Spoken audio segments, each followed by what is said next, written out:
prior to the emergence of the Janapadas and the Mahajanapadas in the Indian subcontinent, we see a transition from the Chalcolithic culture to the Iron Age culture. This transition helped in the domestication of animals, and then we find that a lot of agricultural surplus, which also points towards a settled society. On the other hand, we also have different kind of cultural wares that were found during this period. On the west, we have the painted grey ware, which is known as the PGW culture, and on the eastern side, we have the black and red ware, which is known as the BNR culture. So what we find is that apart from this, we have another kind of cultural assemblage where you have a kind of pottery, which is known as the northern black polished ware. But the interesting part is that the whole material milieu of this period, prior to the rise of Janapadas, was situated in the Ganga Valley. And we have the later Vedic phase of Indian culture, where the middle Ganga Valley was also the seat of civilizations. But this preluded urbanization. And during the 6th century BC, we noticed that there was a transition from chiefdom to territorial statehood, or we have another kind of monarchical system which was known as the Ganashangha type of polity. So this transition from the chiefdom to statehood, which is also known as from lineage to state, this transition actually is linked with the emergence of urban centers in early India. And what is important to notice is that with the emergence of urban centers, we find that these urban centers were located mainly in the mid-Ganga Valley. The literature are replete with such examples of urban centers, and along with literature, we have also the archaeological remains which give us an idea of the prolific urbanization of this period. What we find is that in this period, we have the emergence of the state, and along with state we have a very solid coinage tradition. We have the rise of monarchies controlling this coinage tradition. Then we have different kinds of potteries, and this has been identified in the Indian scenario as second urbanization.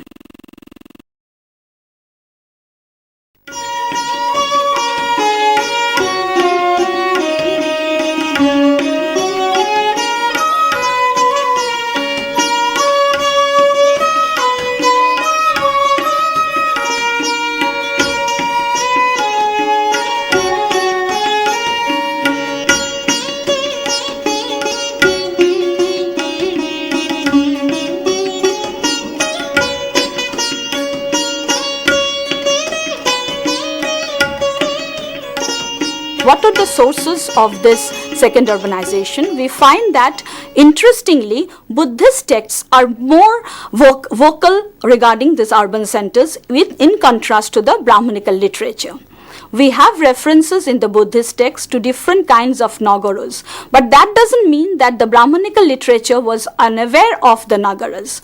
We have reference in Panini, who talks about Nagara, which was situated to the eastern part, and as Panini was located in the Sialkot region in present-day Pakistan, so by east he actually meant the Ganga Valley.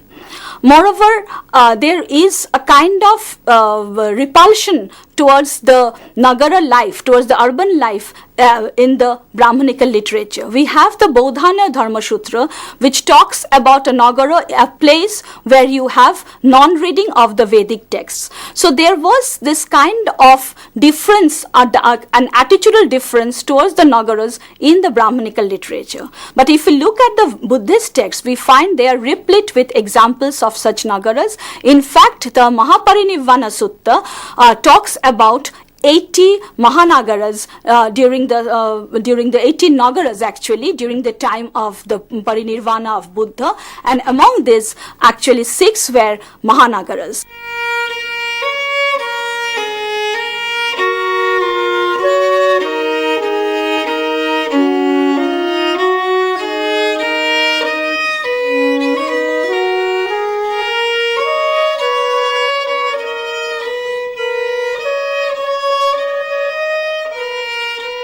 These 6 Mahanagaras were Champa, Rajagriha, Rajagriha, you are well aware that it is Rajgir. Champa has been identified with the Bhagalpur region in Bihar, eastern Bihar. Then we have Sravasti. Then we have Kaushambi. Then Sarnath, which is also very important for Buddhist as a Buddhist site. So it was also known as a Mahanagara. So such types of Mahanagaras are given due weightage in the Buddhist literature. Apart from this Mahanagaras, they talk also of other Nagaras like Hastinapur, then we have Ahichatra, and these definitions of Nagaras are matched with archaeological remains also. And this is very interesting, particularly of this early historic period, where we have the proliferation of urban centers in literature, which is also matched by the archaeological profile of these areas. Now, when we look at these urban centers, we find that in these urban centers, we have lots of hierarchy.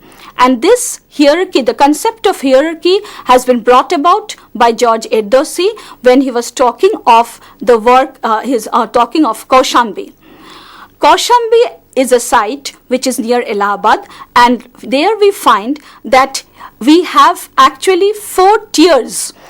According to Erdős, Kaushambi is not an isolated site, and near Kaushambi we have 2 other sites known as Sringaverapura and Kara, which were to some extent around 12 hectares. But apart from this, Erdős also shows us that we have 2 other hierarchical settlements where you have sites having a concentration of the 6 hectares, and the last one is from 0.4 to 2 hectares.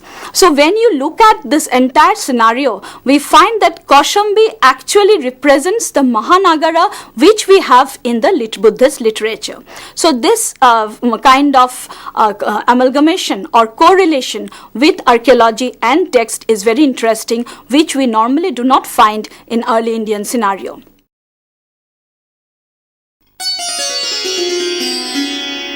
If we look at the literature, we find that in the literature we have descriptions of cities which has actually a rampart wall. Then over the rampart wall there are parapets, and the rampart wall, outside the rampart wall you have a moat, which is also known as parikha in Sanskrit or in Pali, and this moat is used for protection of the city.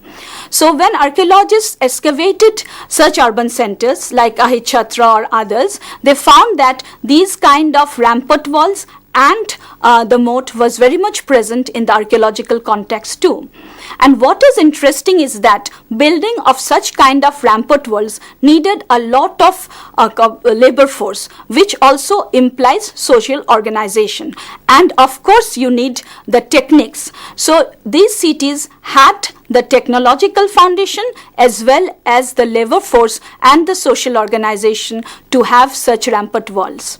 For example, Rajagriha. Rajagriha was already surrounded because it was protected by the 5 hills. But even then we have a cyclopean wall is for to some extent about 40 meters, and which shows the kind of the technique that was used for making this wall. So here we have a kind of urbanization which is very much linked to craft specialization, linked to metallurgy, and of course the natural resources with which these things could be made. Now there is a tendency among historians who sometimes tries to connect long distance trade as the key factor of urbanization. But it is definitely a very important factor. But if we look at the urbanization process of the early historic period, we find that it was not the key factor in case of second urbanization. And this can be explained by citing an example. We can take the case of Pataligramu.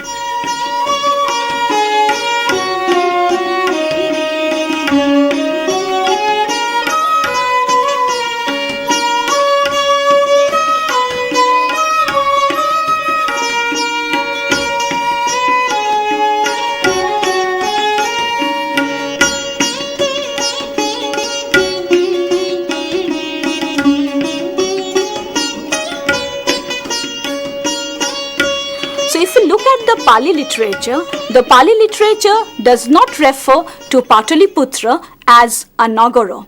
On the other hand, it talks of Pataliputra as a Putabhedana. Putabhedana means a center of trade, a market where actually the boxes were opened. That is, it could be a sort of warehouse. So a trading center was not regarded during the time of Buddha as an urban center. But Buddha could feel the importance of Pataliputra because it was located on the confluence of Ganga and the Son, and so he prophesied that one day Pataligamo will be converted into a very important city. He used the term, in Pali we have the term Agga Nagara. So it will be an Agga Nagara, that is a large, very important city in the later times. And this happened in reality, that after Ajatashatru, Pataliputra became a very important city because the successor of Ajatashatru, who was Udayin from the Haryanka dynasty, he shifted his capital from Rajagriha to Pataliputra. Thus, Pataliputra became an urban center, but in the later phase of second urbanization, not in the first phase. Therefore, we can clearly say that it is not trade, cannot be the key factor in the process of urbanization.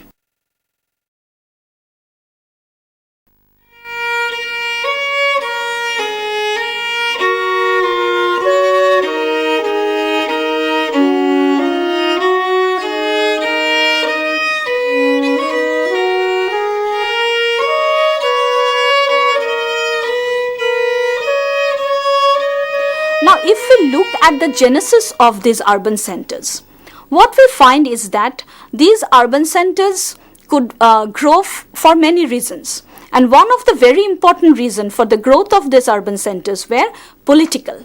We see, for example, if we can take the case of Hastinapur. Hastinapur was a very important political hub of the Kurus, and naturally it developed into a very important urban center. Pali text talks about a flood in Hastinapur, and which is again correlated by the archaeological evidence, where we have the evidence of flooding in Hastinapur. Then again we have the case of Rajagriha, where it was well protected. We have Rajghat near Varanasi, where we have a pre-urban phase, but we could see the incipient urbanism in this period because we have the northern black polished ware, of which I just mentioned before. So one point regarding the genesis of urbanization could be political. But the other very important reason for urban growth would be linked to the proliferation of people in a particular center.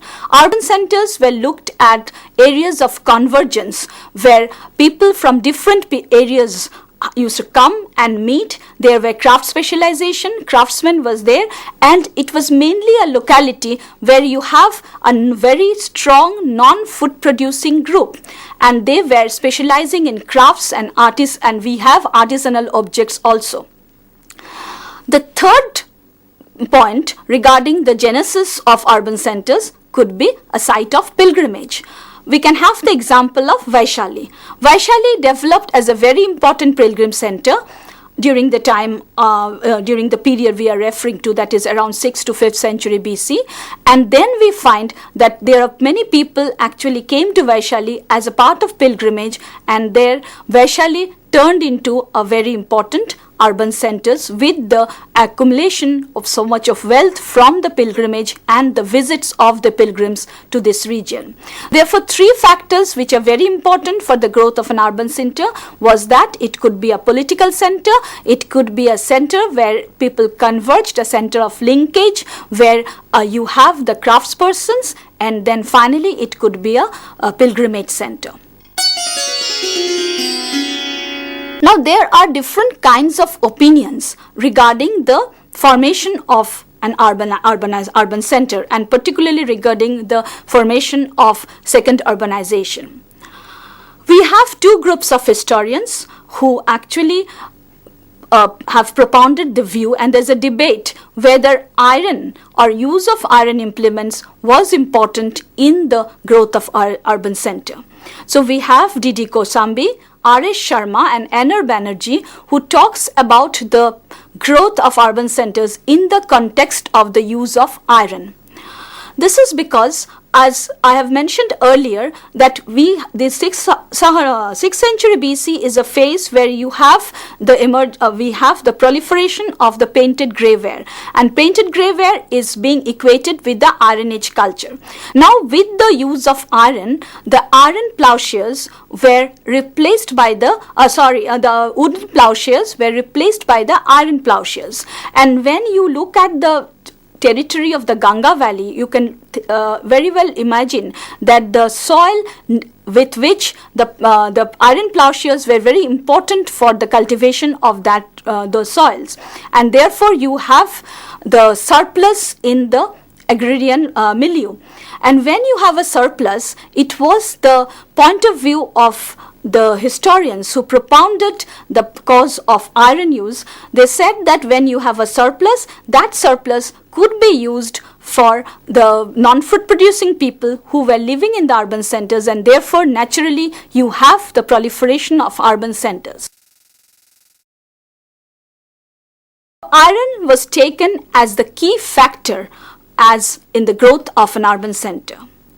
Now, this view has been opposed by Amalananda Ghosh and D.K. Chakraborty. According to them, just the use of iron does not lead to urbanization. If this would have been, then we can very well see that we have megalithic culture, which is based on iron culture in the southern part of India, where we do not have the emergence of urban center in this period. So second urbanization was mainly linked into North India, and particularly to the Middle Ganga Valley, because the Middle Ganga Valley was considered to be the epicenter in the case of second urbanization. So what they argued, or they tried to argue, was that you need a very strong political organization to actually handle this surplus. So it is true that there were agrarian surpluses, we had agrarian surplus, but to have the proper distribution of this surplus in the non-food producing area, you need a good social organization, a political organization. So herein comes the role of the state. And as I have mentioned earlier, that the rise of the Janapadas or the Mahajanapadas, that is the formation of the state, was very much linked with urbanism. We see here that it was possible for a state to actually distribute the surplus which was socially acceptable or was acceptable by all kinds of society. So the debate goes on, but more or less scholars now accept that only the use of iron or the knowledge of making iron implements cannot be the moot cause for the emergence of urban centers. So we have to link emergence of urban centers with technological innovation as well as with the strong governance or a very strong political authority.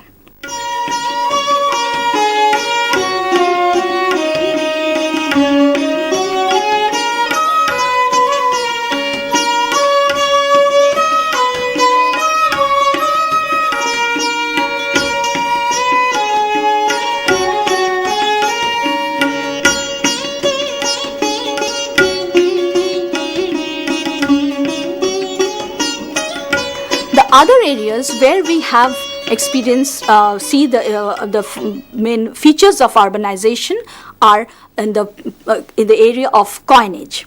Now, if we look at the Pali literature, we see that the Pali literature are replete with examples of its stories which talks of exchanges in Kahapano. Kahapano actually meant Karshapano, which was very much a part of our exchange network. Now, we do not have a definite date for the emergence of coinage tradition in India.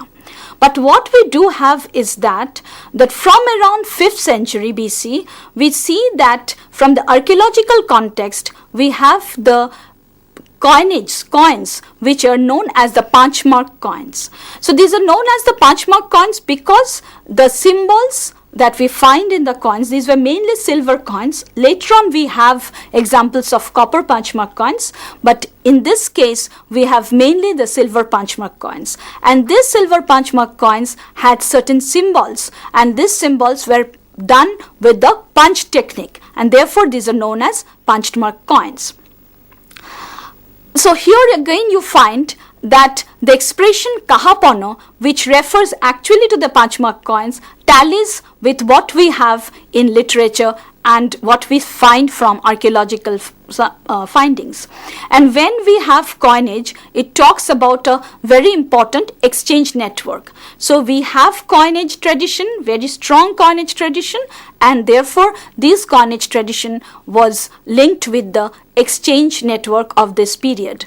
And regarding when we are talking of exchange, the question of crafts, the question of artisans come into being. So you have an urban center where you have a coinage tradition, and at the same time you have a very good group of artisans who were actually making products from, and they knew the use of metallurgy. So you have metal crafts, you have potteries and different kinds.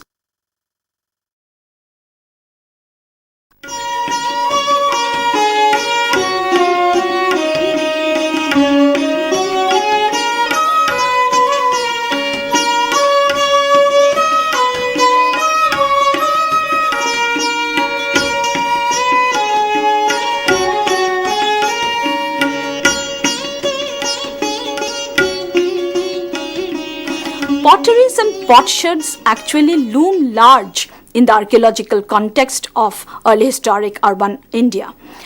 We find two different kinds of potteries, particularly the black and red ware, and another type of pottery which has been mentioned before, the northern black polished ware, because of its lustrous polish, is identified with the period of second urbanization. So this has been termed as a kind of deluxe pottery.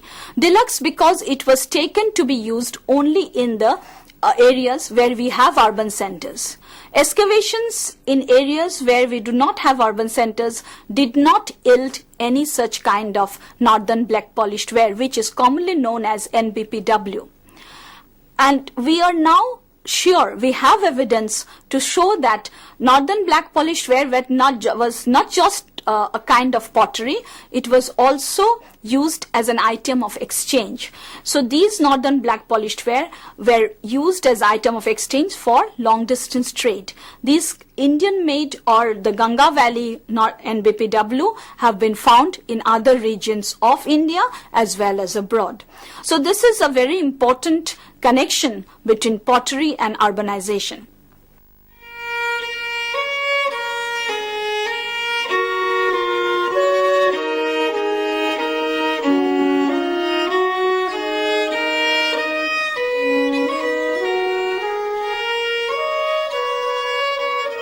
Now, if we look at the entire scenario, we find that the different urban centers that we have in the Indian subcontinent, particularly in the Ganga Valley, they have certain commonalities in the urban tradition, commonalities in the urbanism and the urban tradition.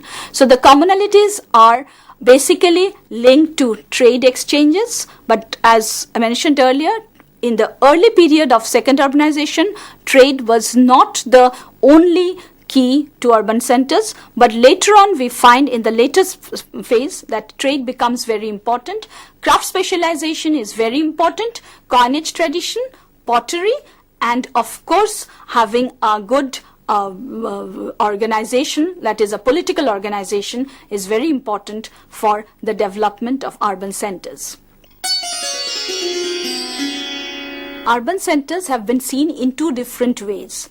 Now, one way of seeing an urban center is that it is an area of where you have a lot of activities, a area of convergence, a beehive of activities, and where people from all sectors of profession meet, gather and exchange ideas. So this was one kind of idea. But the other idea is, or other way of looking at an urban center is that to look at an urban space as a space which is having a proper political control, where you have a capital city and an administrative center.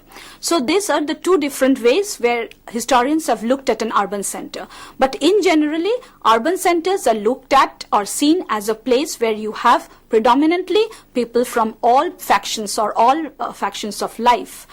And this is what B.D. Chattopadhyay has shown us, or he sees that in an urban center you have the cityness of a city life, and the cityness of a city life can be seen only when you have convergence or predominantly a variety of people.